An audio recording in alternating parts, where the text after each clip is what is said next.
Hello guys, कैसे हैं आप लोग। मैं अमित तलडा, आपका फ्रेंड, फिलोसोफर एंड गाइड।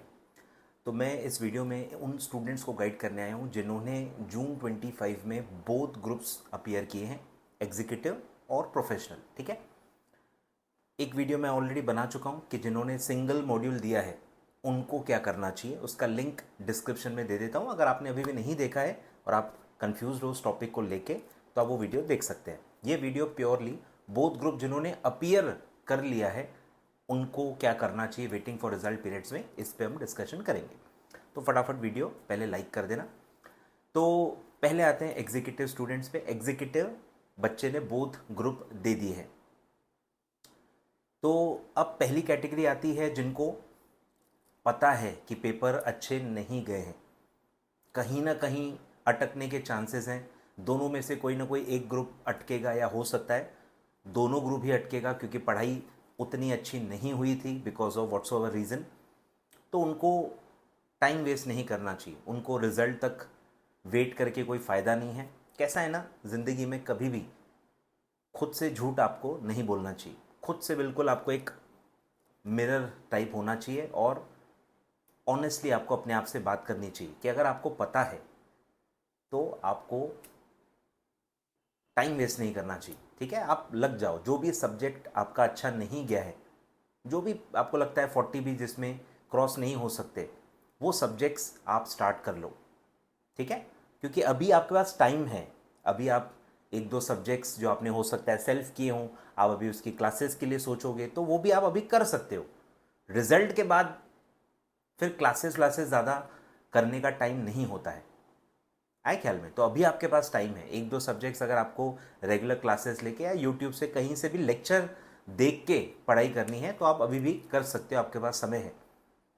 तो आपको फटाफट पढ़ाई स्टार्ट कर देनी चाहिए उन सारे सब्जेक्ट्स की जिनका पेपर आपका अच्छा नहीं गया है, और जो जो सब्जेक्ट्स आपको भी पता है कि वीक है, काफ़ी टॉपिक्स आपके कवर नहीं हो पाए थे, काफ़ी चैप्टर्स आपने स्किप कर दिए थे बिकॉज आपके पास टाइम कम था। तो वो सारे जो बैकलॉग्स हैं जिनके बारे में आप अवेयर हो, वो आपको स्टार्ट कर देना चाहिए। इसका रिजल्ट से कोई लेना देना नहीं है। ठीक है, आपको पता है पेपर ही अच्छे नहीं गए हैं तो पास होने के चांसेस नहीं होते ना, आपको लिखना पड़ता है पास होने के लिए। ठीक है, तो ऐसे बच्चों को तो बिल्कुल भी वेट नहीं करना चाहिए। अब जो सेकंड कैटेगरी आती है, जो जेन्युइनली जिनके पेपर भी अच्छे गए हैं बट स्टिल एक डर तो रहता ही है।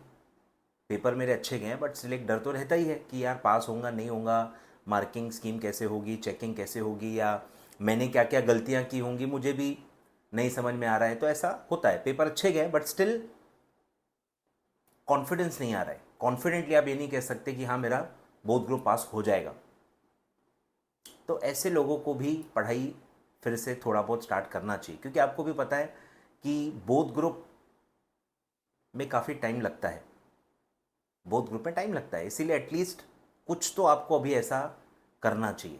क्योंकि अगर आप कॉन्फिडेंट हो कि आपका चलो एक ग्रुप तो निकल ही जाएगा, एक ही अटकेगा, तो आप फिर भी प्रोफेशनल का एक आध दो सब्जेक्ट चाहो तो पढ़ सकते हो। अगर आप उस माइंडसेट वाले हो कि नहीं मुझे टाइम वेस्ट नहीं करना है, मुझे आगे की पढ़ाई करनी है, और अगर आप विलिंग हो उसके लिए, एक दो सब्जेक्ट आप स्टार्ट कर सकते हो। अगर आपको लगता है कि मेरा एक ग्रुप तो निकलेगा ही निकलेगा, हुआ तो एक आध ग्रुप में मैं अटक सकता हूँ, तो आप प्रोफेशनल भी अभी स्टार्ट कर सकते हो। एक दो सब्जेक्ट्स चाहो तो कंप्लीट कर सकते हो, आगे उतना आपको हेल्प होगी। क्योंकि रिपीट रिपीट कोई बच्चा अभी पढ़ता नहीं है। जो चीज़ आप पढ़ चुके हो, इतने महीने पढ़ी है, उसके एग्ज़ाम भी दी है, वो सेम चीज़ पढ़ना जब आपके पेपर भी अच्छे गए हों, वो काफ़ी मुश्किल है। पेपर ख़राब गए हैं, आपका काफ़ी उसमें बाकी है एफर्ट, तो आपको पता होता है, आपको ज़्यादा अपने आप को कन्विंस नहीं करना पड़ता। पर अगर पेपर अच्छे गए, पास होने के अच्छे चांसेस हैं, तो और मुश्किल होता है फिर से वो सारी चीज़ें पढ़ना। तो ऐसे लोग एक दो सब्जेक्ट प्रोफेशनल के स्टार्ट करना चाहें तो कोई दिक्कत नहीं है, आपको इसका फ़ायदा ही होगा। और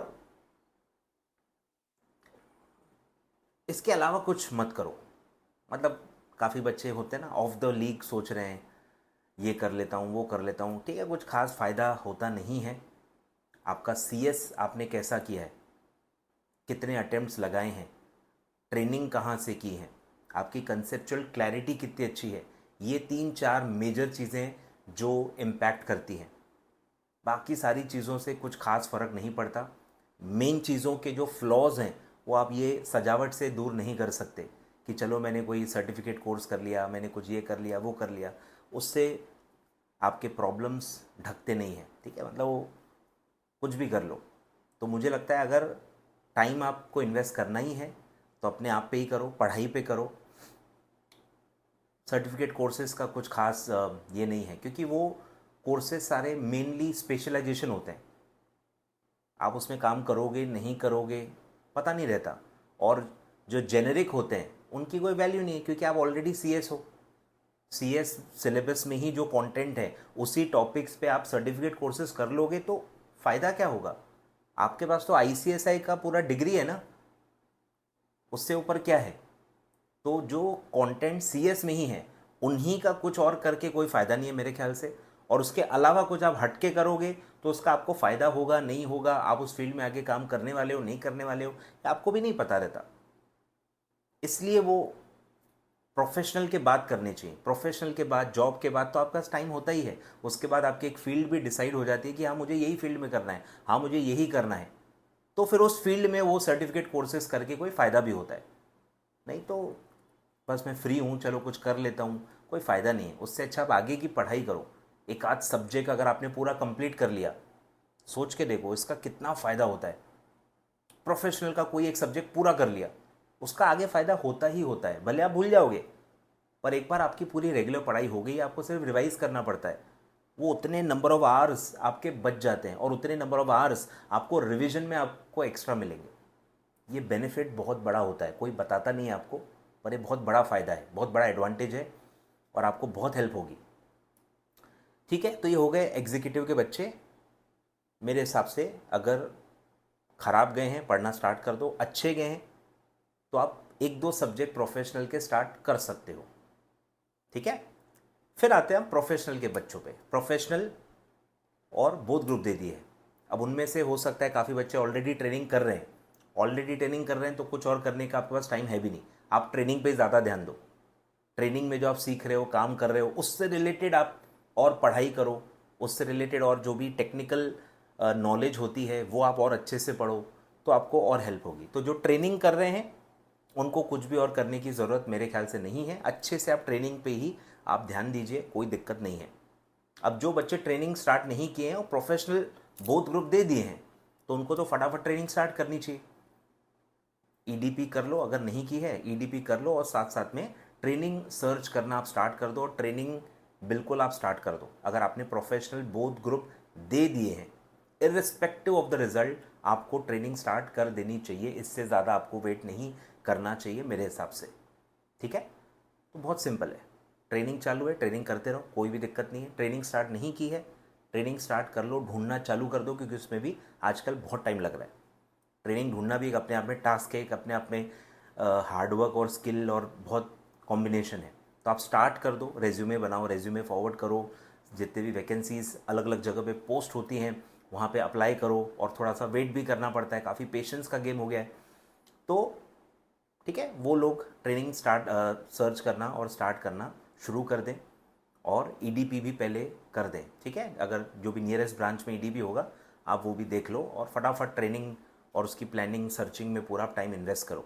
ठीक है, तो ये था अलग अलग सिचुएशंस में आपको क्या क्या करना चाहिए। कुछ और अगर आपकी कोई टिपिकल सिचुएशन है जो इसमें कवर नहीं हुई है तो आप कमेंट बॉक्स में कमेंट कर सकते हैं, मैं उसमें आपको जवाब देने की पूरी कोशिश करूँगा। Thank you so much.